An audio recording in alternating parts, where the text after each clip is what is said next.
شفاعة وهذا مطلبي يا نبي. Bismillahirrahmanirrahim. Iklam bi anna talibal ilmi la yanalu ilma wa la yantabi'u bihi illa bi ta'zimil ilmi wa ahlihi wa ta'zimil ustadi wa tawqirihi. Iklam, ketahuilah, bi anna talibil ilmi, sesungguhnya seorang pelajar, sesungguhnya seorang jamaah atau santri yang sedang belajar, la yanalul ilma, la yanalul ilma, tidak akan memperoleh orang tersebut ilma, kepada ilmunya atau kesuksesan suatu ilmu, walayan tapi dan juga tidak akan memberikan manfaat dari ilmunya sendiri ila bita'jimil ilmi, kecuali orang tersebut mengagungkan ilmu, wa ahli, dan juga ahli ilmu, wa ta'jimihi, dan juga penghormatan ya, kepada ahli ilmu, al-ustadi, yakni orang yang mengajarkan dia, wa tauqirihi,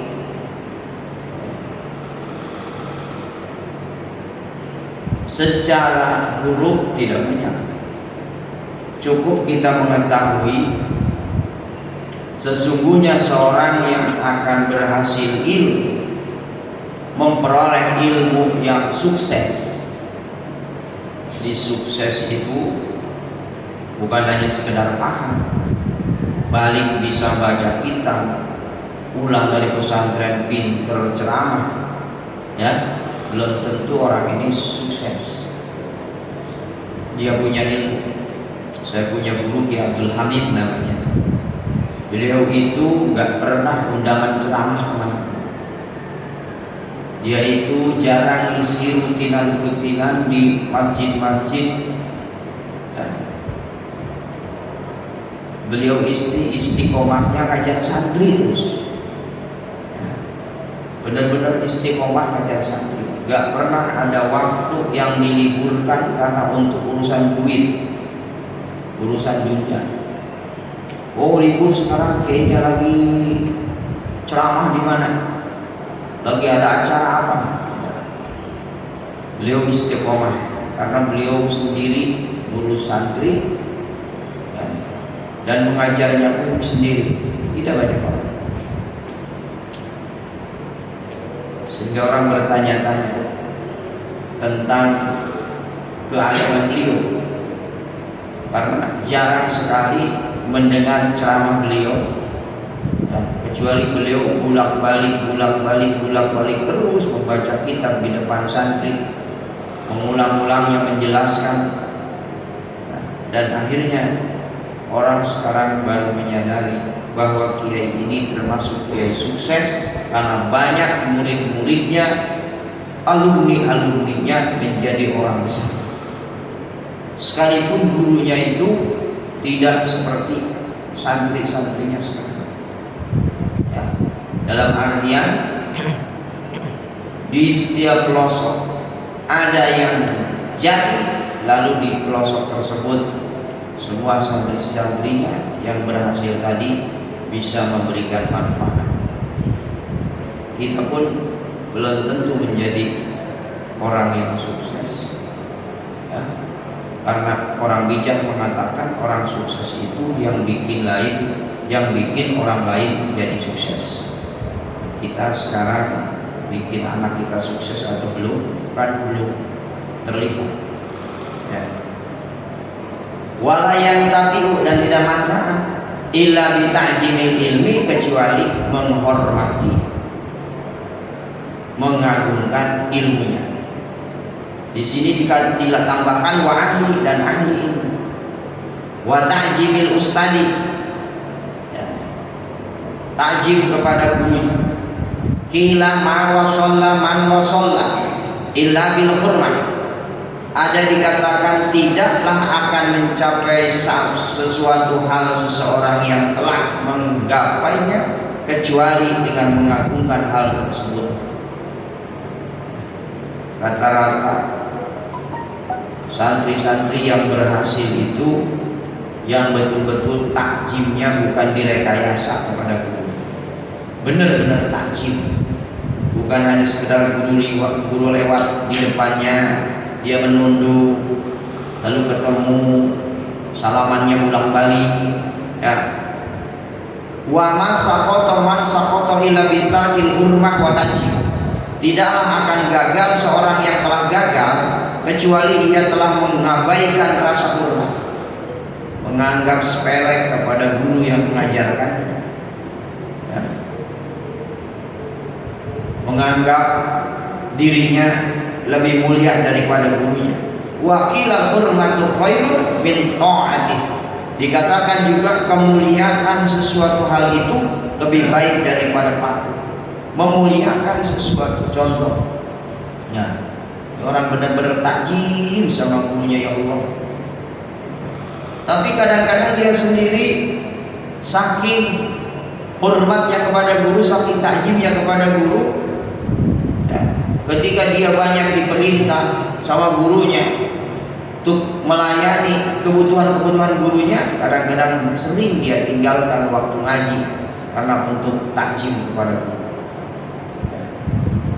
Ala taro anal insana la yakfuru bil maksiati wa innama yakfuru bi tarkil hurmah. Apakah kamu tidak melihat bahwasannya seseorang tidak akan menjadi kufur dengan melakukan sebuah maksiat, namun dia akan kufur sebab tidak mau memuliakan sesuatu hal. Nanti kita bahas secara luasnya, kita baca saja dulu. Wa min ta'jimil ilmi ta'jimul mu'allim. Termasuk dari memuliakan ilmu adalah memuliakan orang yang mengajarkan ilmu itu sendiri. Qala Ali karamallahu wajhah. Sayyidina Ali karamallahu wajhah mengatakan ana abdu man alamani harfan wahidatan insya'a ba'a wa insya'a a'taqa wa insya'a istaraqa. Sayyidina Ali karamallahu wajhah, beliau mengatakan saya adalah hamba saya, orang yang telah mengajarkan saya satu guru. Bayangkan, sekali Sayyidina Ali, sahabat Nabi, bahkan sahabat terpilih atau sahabat pilihan, beliau mengatakan bahwasannya saya adalah seorang hamba saya atas seorang guru yang telah mengajarkan satu guru kepada saya. Makanya dikatakan insya abakan wa insya ataqa wa insya istaraqa. Terserah pada beliau, pada guru saya. Saya mau dijual, saya mau dimerdekakan, ataupun tetap dijadikan budak beliau, saya rela. Kata Sayyidina Ali, wa qad unsitu bidzalika, dan disyairkan untukku dalam hal ini. Dikatakan ra'aitu ahaqqal haqqal muallim wa auzabahu hijjan ala kulli muslimin. Aku meyakini bahwa lebih hak-haknya perkara adalah hak seorang guru, dan orang muslim mesti menjaganya. Wajib semua orang muslim yang telah diajari oleh gurunya ilmu yang berkaitan dengan ilmu syara, maka orang tersebut wajib semua orang muslim menjaga hal tersebut. Laqad haqqa an yuhda ilaihi kafah li ta'limil harbil wahidatin alkum dirhamin. Sungguh benar-benar berhak dihadiahkan 1000 dirham untuknya sebagai wujud memuliakannya karena telah mengajari satu ya. Kalau kita mesti membayar, pantas satu huruf yang diajarkan 1000 dirham. Kita bisa bayar bebas sekali. Ada yang mengatakan 1 dirham itu ya, setengah gram emas, 400.000 kalau emas. Sekarang katanya kata perempuan emas 800.000. Kecuali emas dari Kebumen, itu murah, ditimbang 50 kilo ya, dijual kurang laku, apalagi udah tua. Mas dari besar. Kalau orang Jawa kan nggak pernah dipanggil mas, akang, aa. Maksudnya emas yang jadi perhiasan. Saya juga punya mantu si Mas Adnan. Fa inna man alam maka harfan mimma tahtaju ilaihi biddain fa huwa abuka biddin. Sesungguhnya orang yang telah mengajari satu huruf dari satu hal yang kamu butuhkan dalam urusan agama, maka dia adalah bapak kamu dalam kehidupan agama. Inilah yang sering dikatakan orang tua itu ada dua. Ada orang tua binasa, ada orang tua bisama. Orang tua binasa ya tentunya ayah ibu kita, karena tidak akan ada kita tanpa mereka. Itu nasab kita selalu dikaitkan dengan nasab. Makanya yang paling menjaga nasab itu para habaib. Nasabnya dijaga sampai berapa puluh turunan pun dia hafal. Nah, anu bin. Makanya kalau para habaib itu dipanggilnya selalu dengan bin. Al-Habib Muhammad Lutfi bin Ali bin Hasim bin Yahya. Sehingga kita saja ketika mengenal beliau, binnya disebut. Itulah sangat menjaga. Kalau saya umpama nggak ada Haji Jamil bin Aleh bin Hamid bin Aceh, ya, kenalnya Haji Jamil, ya udah Haji Jamil doang. Yang kedua adalah orang tua bisabar. Yang menyebabkan kita seperti ini, yang pertama orang tua kita hanya sekedar bisa menjadikan asbab kita dari muka-muka. Tapi ketika belajar ilmu, mereka menyerahkan, mereka mewakilkan kepada guru-guru. Mulai belajar membaca Quran diantar kepada ustaz yang ahli membaca Quran atau ahli mengajarkan cara membaca yang baik. Itu satu huruf yang dibutuhkan. Subhanallah, ada seorang kiai besar di Purwakarta, beliau katakan, saya mas senangnya ngajarin anak-anak belajar juz amma, alif, ba, ta, ra, jim, ha, kho, dal, ta, ro, zai, sin, shin, son, dot, dan seterusnya. Daripada mengajarkan kitab-kitab yang tebal, ya, kitab-kitab yang orang lain wah ketika bisa membaca. Apa sebabnya? Alasan beliau, seseorang yang bisa baca kitab sekalipun dia dipanggil ulama kiai, ya, awalnya dia bisa seperti itu karena dia mengenal huruf hijaiyah, mengenal huruf alif, ba, ta, sa, dan seterusnya, cara membaca yang baik. Maka orang yang paling berjasa kata beliau adalah orang-orang yang pertama kali mengajarkan anak tersebut cara membaca yang benar. Memang masuk akal, masuk alasan. Wa in kana ustadzu sayhu imam as-sadiuddin as-sarajiyun yaqulu qala masyayikhuna man arada ayyakuna ibnuhu aliman bayan bagi ayyuriyal ghuraba minal fuqaha'i wa yukrimahum wa yu'azzimahum wa yu'ziyahum syai'an. Guru Syekhuna Al-Imam Sadiuddin As-Sairaji, beliau berkata, guru-guru kami berkata, bagi orang-orang yang ingin putranya alim, hendaknya memperhatikan para pengembara dari golongan ahli fikih dengan memuliakan, mengagungkan, dan memberikan sesuatu kepada mereka. Tidak sedikit kalau sekarang pesantrennya sudah modern, kalimatnya pesantren modern. Ketika anaknya pesantren di pesantren modern, ada satu kebanggaan, modernnya selalu tidak tertinggal.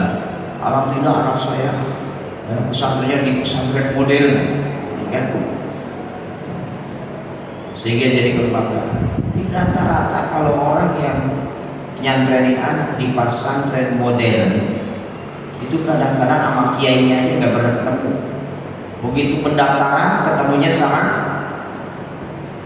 orang-orang yang mengurusi pendaftaran tersebut. Ya, jangan beda sama kita masuk pesantren As-Salafiyah, masuk langsung ke rumah kiai, urusan sekolah belakangan. Ya, bersilaturahmi, lalu disampaikan, aman, saya datang ke sini yang pertama silaturahim, yang kedua tentunya akan merepotkan kepada Umi Ajengan di sini sama Ajengan, dan saya punya anak, pengen anak saya diajarin ilmu dan hasil ilmu yang bermanfaat dan bermanfaat. Dari mana ini sekarang? Kenal sama si ini, oh bukan kenal lagi, itu orang dekat saya. Kenal sama ini, kenal sama ini, subhanallah. Nah, siapa nama anaknya? Ini Dede Fahira Artofunisa. Berapa tahun? Masih kecil. Usianya sekarang masuk SD kelas 4, teman. Umi, udah katanya. Nanti di sini ada santri yang sudah dewasa, ya, untuk sekolah, untuk nyuci segala macam. Nanti biar dititipin sama kakak kelasnya yang masih dari Cikarang. Ya. Dia sudah kuliah sekarang, sudah semester 3. Nah, subhanallah. Terus saling doa mendoakan dan serah terima. Ketemu. Nanti boleh ditengok, katanya sudah 40 hari. Ya. Kalau kesini, mau kesini telepon dulu Ustaz. Dan biar nanti kesini jangan sampai nggak ketemu sama Umi, sama anak saya, anak kakak saya pesantren di Cianjur. Pesantrennya pesantren bahasanya yang tadi kan, pesantren model. Bertemu kiainya sekali doang. Waktu ketika datang itu pun dengan waktu yang dibatasi. Dan setelah tamat sekolah pulang, ya pamitnya anaknya sendiri. Makanya kata saya jangan begitu caranya. Walaupun susah menunggu kiai, ya usaha. Ya. Sedikit lagi, fa illam yakun ibnuhu aliman yakunu hafiduhu aliman. Kalau orang sudah berbuat baik seperti ini, memperhatikan ahli-ahli fikih atau guru-gurunya anak-anak kita yang mengajarkan kita. Saya dulu anak saya yang kedua di Raung Merentang, gurunya ada 4. Ya, dari rumah sudah disediakan, nih bikin amplop 4. Ya, dimasukin satu amplop. Ketika ketemu, paling yang ketemu 2, 3 sama pimpinannya, sama Mamdu Mas Ali. Dan datang dulu ke pimpinannya. Ini dari mana? Cikarang. Ya. Oh Cikarang, iya benar-benar saya lupa. Di asrama mana putrinya? Nah, bawa ke sini, dibawa, didoain, ya, sambil dipegang dadanya, didoain sama kiai. Begitu soalnya. Kalau mau bercengkrama dengan anak, ya silahkan tuh di tempat khusus. Di sana mau buka timbel, mau apa saja silakan di sana. Ya, karena masih banyak teman-teman yang lain mau silaturahmi. Jadi tempatnya disediakan. Ya.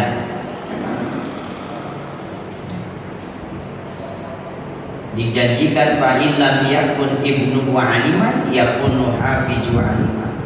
Kalau orang tersebut sudah berbuat seperti itu, kalaupun anak-anak mereka umpama nih tidak menjadi seorang yang ahli ilmu, kok anak saya di pesantren ini kok nggak bisa ngaji, ibadahnya saja masih kayak begini.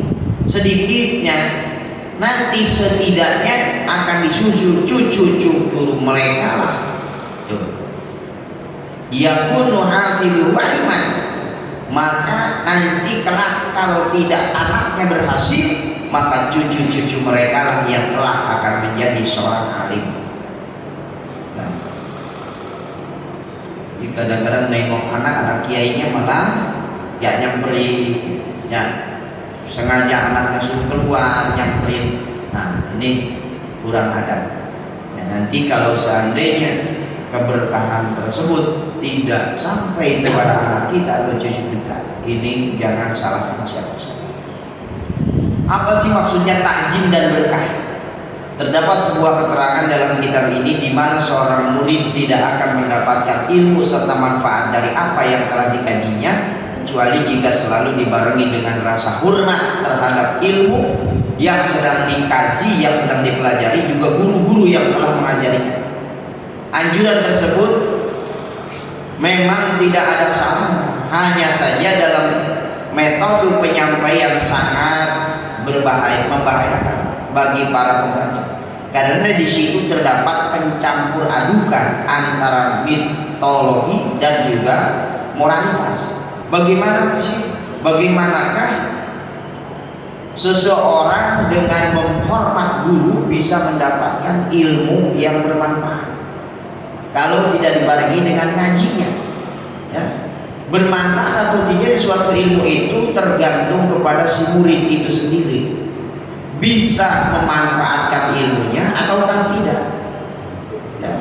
Berkah guru seakan-akan sesuatu yang lebih besar daripada proses belajar itu sendiri, hingga terkadang proses belajar dinafikan demi mengejar sesuatu yang bernama berkah. Apakah benar cuplikan tersebut di atas? Referensinya tidak benar, karena Nabi SAW mengatakan ta'allamul ilma wa ta'allamul lil ilmi as-sakinata wal waro wal waqar wa tawaddu liman ta'allamu minhu.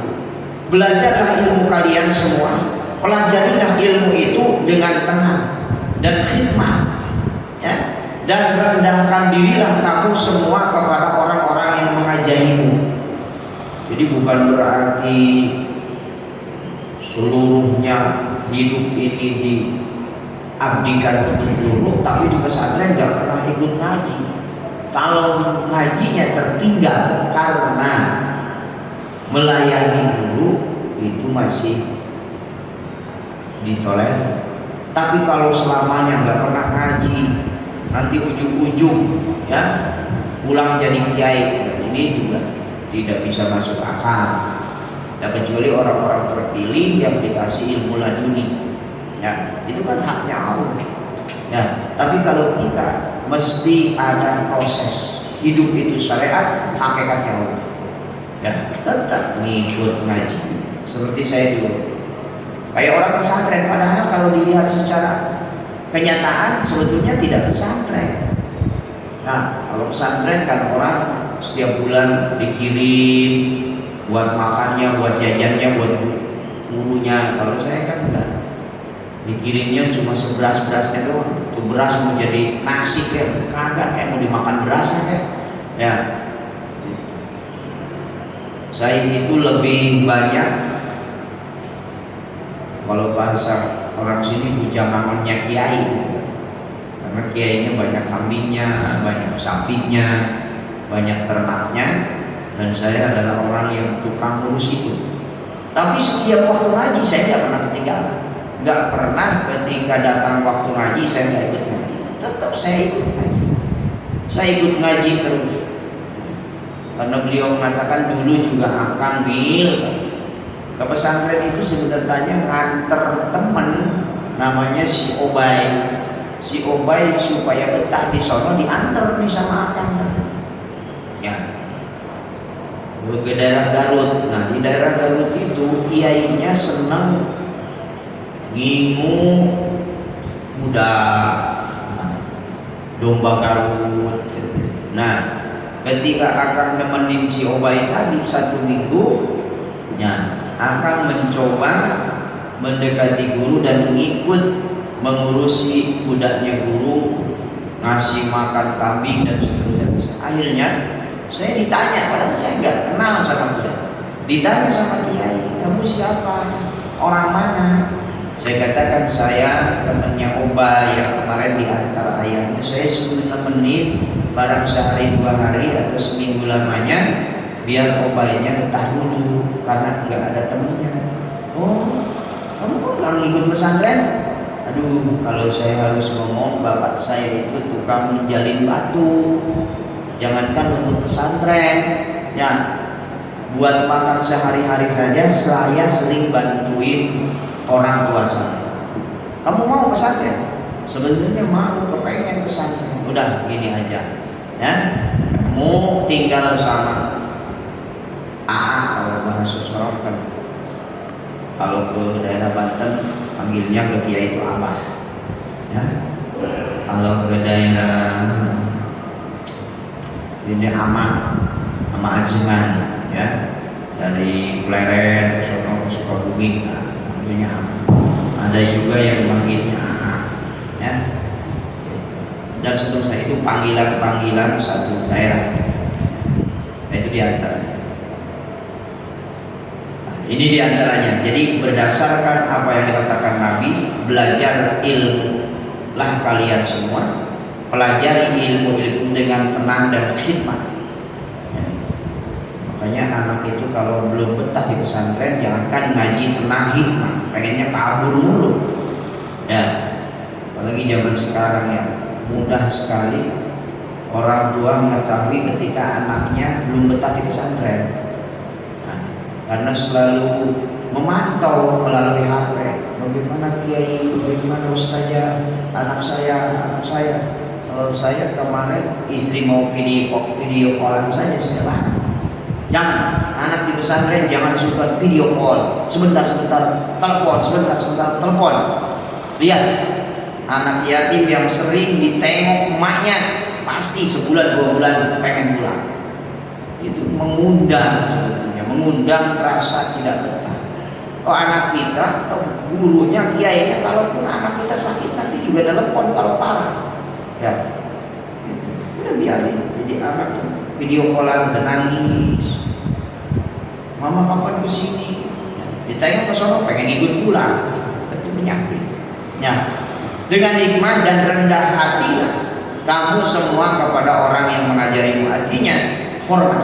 Karena ilmu tidak akan mampu digapai dan bisa bermanfaat tanpa adanya rasa takzim kepada sang guru. Hal ini terbukti jika ia tidak menghormati gurunya, berarti ilmu yang diperolehnya tidak manfaat karena ilmu itu menyeru untuk selalu berbuat kebajikan, yang antaranya adalah takzim atau dengan kata lain menghormati, terutama pada guru-guru yang mengajarkan dirinya. Contoh lain adalah iblis. Iblis adalah sosok makhluk yang alim dan taat sekali, ya, sebelum mendapat kutukan bahasanya. Namun kealimannya tidak bermanfaat baginya karena ia tidak mau mengagungkan Nabi Adam. Padahal kan yang menyuruh Allah atas perintah Allah, tapi dia tidak mau. Artinya kan sombong, ya. Beliau sampai mengatakan dia kan tercipta dari tanah, saya dari api. Mana mungkin dia lebih mulia daripada saya. Dalam hal ini kan bukan masalahnya mulia atau tidak mulianya, atau lebih mulianya. Yang memerintahkan sujud itu kan Allah, ya. Dalam surat Al-Baqarah ayat 34 disebutkan, dan ingat ketika kami berfirman kepada para malaikat, sujudlah, kata Allah, ya, kamu kepada Adam, maka sujudlah mereka kecuali kecuali iblis. Malaikat saja kalau mengatakan lebih mulia, ya lebih mulia malaikat, ya. Kalau iblis dibuat dari api, Nabi Adam dari tanah, sedangkan malaikat kan dari cahaya, dari nur. Tapi karena ini perintah Allah, malaikat semuanya sujud, ila iblis kecuali iblis. Ia enggan dan takabur dengan kesombongannya, dan adalah ia termasuk golongan makhluk-makhluk Allah yang dianggap kafir. Ya. Itu dia. Ini harus menjadi pelajaran bagi kita semua. Dengan metode ini sang murid akan mendapatkan berkah sang guru. Karena arti daripada barokah itu sendiri sebagaimana yang telah diterangkan pada soal nomor 2, I'lam bi anna thalibal ilmi la yanalul ilma wa la yantabu bi ilmi ta'zimil ilmi.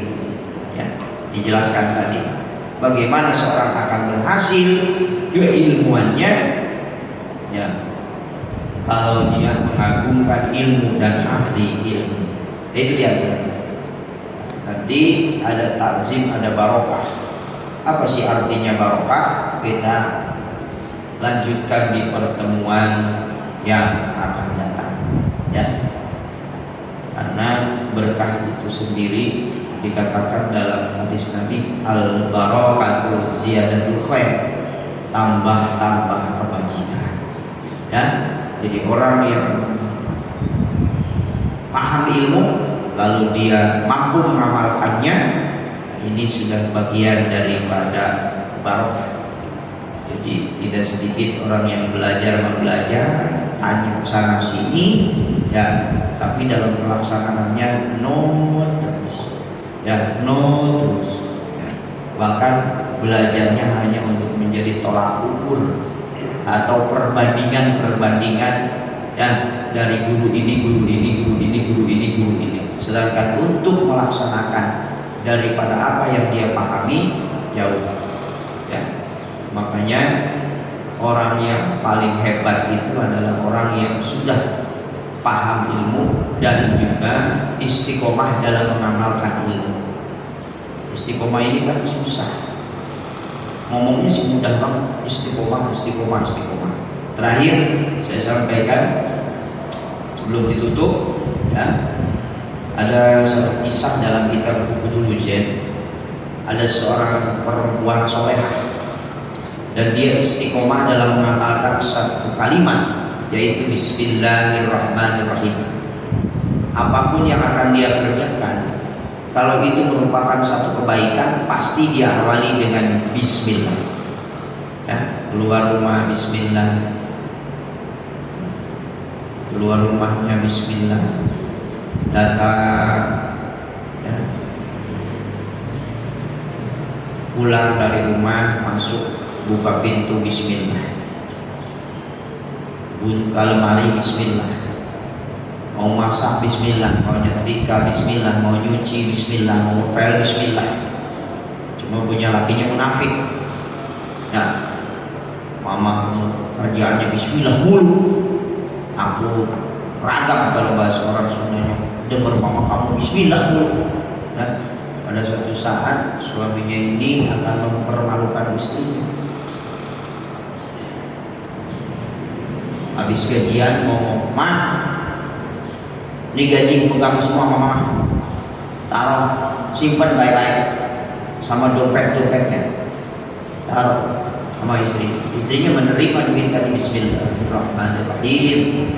Lalu beliau masuk ke kamar, buka pintu Bismillahirrahmanirrahim. Lalu dia taruh di dalam lemari dengan dompet-dompetnya Bismillahirrahmanirrahim. Lalu dia tutup lagi pintu lemarinya Bismillahirrahmanirrahim, ya. Lalu suaminya pura-pura mau keluar kota. "Ma, saya tinggal dulu ya, Bapak mau keluar kota." Padahal tidak keluar kota. Sehari keduanya dia lihat di kejauhan istrinya lagi keluar, ya, mau nyucinya orang dulu jauh, bukan di rumah kayak sekarang nyuci bari dengerin musik, pakai mesin cuci. Kalau dulu orang Cicadas nyucinya ke air Cikarang, ke kali Cikarang semua. Kalau pagi begini rame, ya, ke kali Cikarang. Habis sholat subuh udah pada pergi ke kali Cikarang nyuci, ya, nyuci beras, nyuci segala dibawa semua. Istrinya pergi, ini kesempatan buat saya masuk, buat ambil uang. Akhirnya tuh duit diambil sama dompet-dompetnya dan dia ceburin ke sumur yang sudah kagak kepake lagi. Sumurnya juga bukan sumur kayak sekarang. Sekarang mah sumurnya sumur bor, yang pompa air. Dulu mah sumur gali. Kalau sudah nggak kepake, tentunya sudah barang tentu sumur itu nggak ditutup, cuma ketutup biasanya hilang dan semua dicemburi lah. Nah, begitu istrinya sudah di rumah, suaminya ngomong, "Mah, kok bapak sudah pulang?" "Iya, karena ada yang ketinggalan, bapak lupa ya bawa duit sehingga takut nanti ongkosnya kurang." "Mana duit yang kemarin? Ambil." Nah, istrinya yang biasa bismillahirrahmanirrahim lalu bukakan bismillahirrahmanirrahim, masuklah ke dalam rumah, masuk ke dalam kamar bismillahirrahmanirrahim ya. Karena amalan tadi itu ketika beliau mau ngambil dompetnya di dalam lemari, ketika lemarinya dibuka diawali dengan bismillah, apa kata Allah? Malaikat, jangan kau permalukan orang yang selalu menyebut namaku, dan aku adalah sifat Rahman dan Rahim, akan memberikan kebahagiaan, akan memberikan sifat Rahmanku dan Rahimku di dunia dan di akhirat. Dan jangan kau permalukan orang yang istiqomah membaca bismillah ini. Ambillah itu dompet dari sumur tadi, segeralah kau masukkan ke dalam lemari kembali. Ya. Kalau kita nyuruh orang ceklik lama, ini kan malaikat yang bertindak dasar perintah Allah, lalu diambil oleh malaikat, sekejap uang tersebut sudah ada di dalam lemari.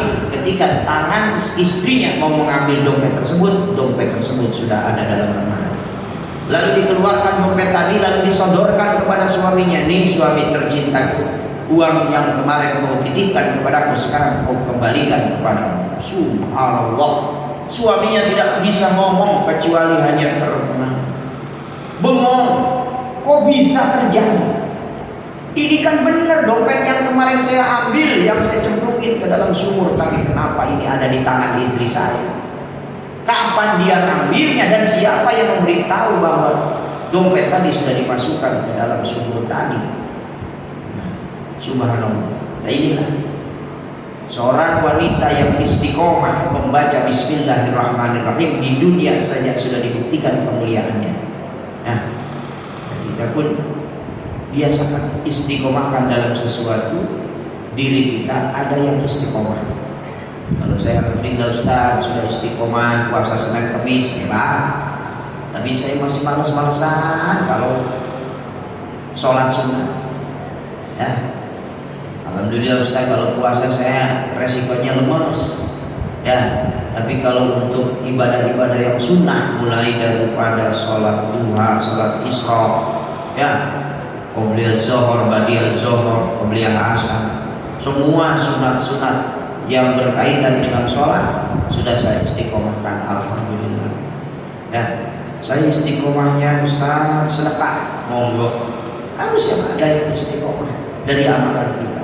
Siapa tahu dari istiqomah yang tidak seberapa ini Allah yang akan menghantarkan ridhonya kepada kita. Ya, atau dengan saya mah istiqomahnya baca Al-Quran, setiap bulan hatam, atau setiap minggu hatam, alhamdulillah.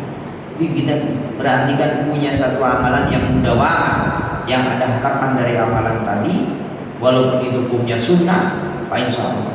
Ya, ambil kesimpulan dan ambil itibar atau pelajaran dari kisah seorang perempuan yang mengamalkan bismillah tapi istiqomah.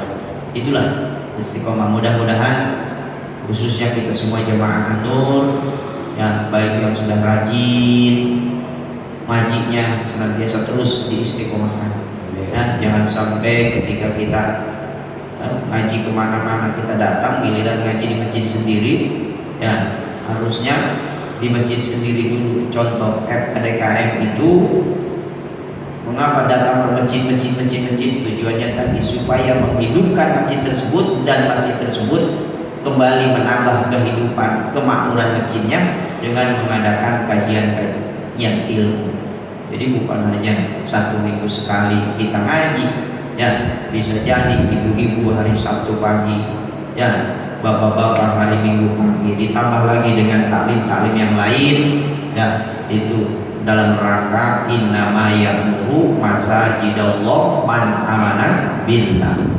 Allahumma shalli wa sallim wa barik ala sayyidina wa habibina wa syafiina wa maulana Muhammad wa sallim wa radhiyallahu tabaraka wa ta'ala kulli sahabati Rasulillah ajmain. Allahumma lakal hamdu wa ilaikal mustaqam wa antal musta'an la haula wa la quwwata illa billahil aliyyil azim. Allahumma anta rabbi la ilaha illa anta khalaqtani wa ana abdika wa la ahdika wa wa'dika masrata'u wa bika min syarri ma sunatu wa ulaka bi ni'matika alayya wa min bijabi faghfir lana ya Allah fa innahu la yaghfiru dzunuba illa anta.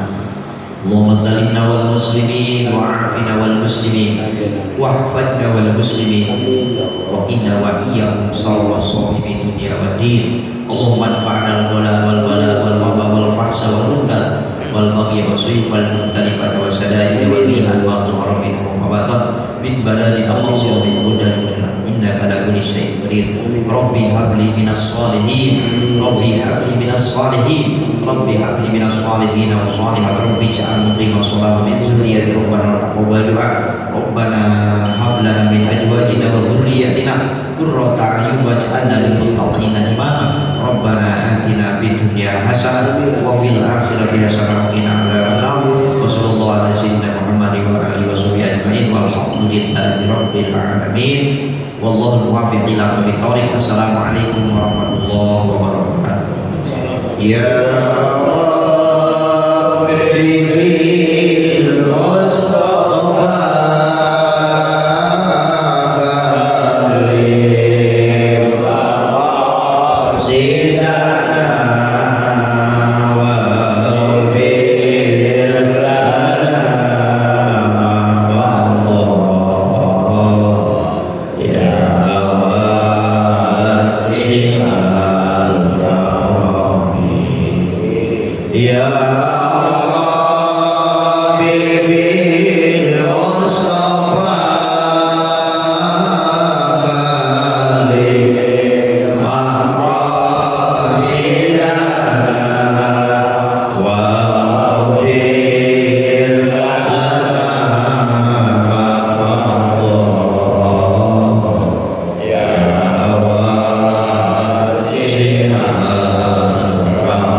Makan dulu.